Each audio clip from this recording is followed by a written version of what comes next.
নমস্কার বন্ধুরা, সাই বাবা বলতে আমরা জানি মহারাষ্ট্রের সেই সাই বাবা, কিন্তু আমাদের বাংলার বুকেও সাই বাবার মন্দির আছে।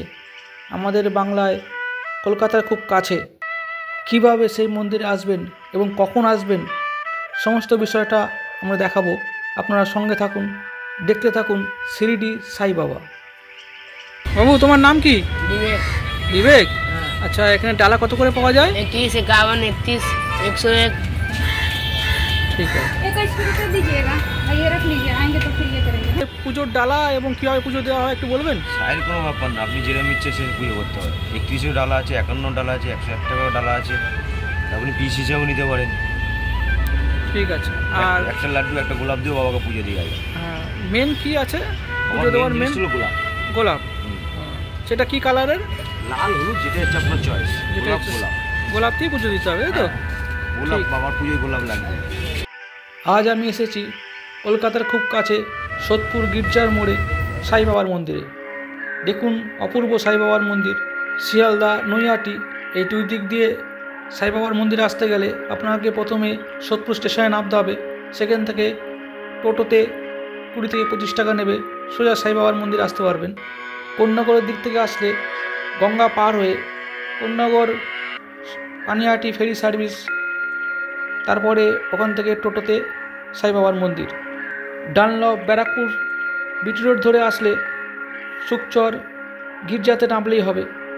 মন্দির খোলা থাকে সকাল 6টা থেকে দুপুর 12টা, আর সন্ধ্যে 5টা 30 থেকে রাত্রি 7টা 30 অবধি। রবিবার, বৃহস্পতিবার এবং কোনো অনুষ্ঠান থাকলে সকাল 6টা থেকে রাত 9টা অবধি মন্দির খোলা থাকে। সাই বাবার প্রকৃত নাম, জন্মস্থান এখনও পর্যন্ত জানা যায়নি। শিরডিতে আসার পরে তার নাম সাই বাবা হয়। মন্দিরে প্রবেশপথের দুই পাশে সুন্দর ফুলের বাগান এবং সুন্দর গাছ কেটে একটা পরিবেশ দেওয়ার চেষ্টা করা হয়েছে। শান্ত পরিবেশ, মন ভরে যাবে। আপনারা আসুন, যে কোনো দিন আসতে পারেন, প্রতিদিন মন্দির খোলা থাকে। সাই বাবা ছিলেন একজন ধর্মগুরু, যোগী এবং ফকির। হিন্দু ভক্তরা তাকে দত্তাত্রেয়ের অবতার বলে মনে করেন। সাই শব্দের অর্থ সাক্ষাৎ ঈশ্বর, দিব্য বা পিতা। সাই বাবার নামের প্রকৃত অর্থ দিব্য পিতা বা পিতৃরূপী সন্ত। সাই বাবা ভালোবাসা, ক্ষমা, পরস্পরকে সহায়তা করা, দান করা, আন্তরিক শান্তি দেওয়া, গুরুর প্রতি শ্রদ্ধা ভক্তির বিধান দিতেন। সাই বাবা যে মসজিদে বসবাস করতেন তার একটা হিন্দু নাম দিয়েছিলেন, সেই নামটি হলো দ্বারকামণি। আপনারা দেখছেন সোদপুরের গির্জার সাই বাবা মন্দিরের অপরূপ শোভা। দেখুন সাই বাবার মূর্তি, সাই বাবার সুন্দর মূর্তি।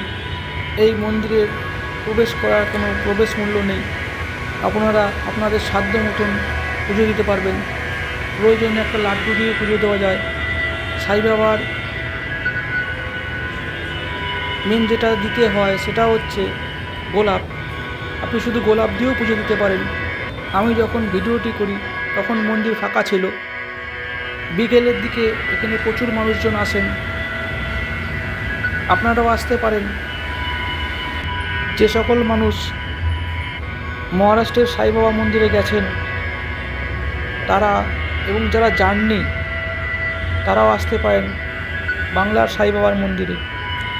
ভিডিওটি ভালো লাগলে অবশ্যই সাবস্ক্রাইব করবেন এবং শেয়ার করবেন। নমস্কার, সঙ্গে থাকবেন।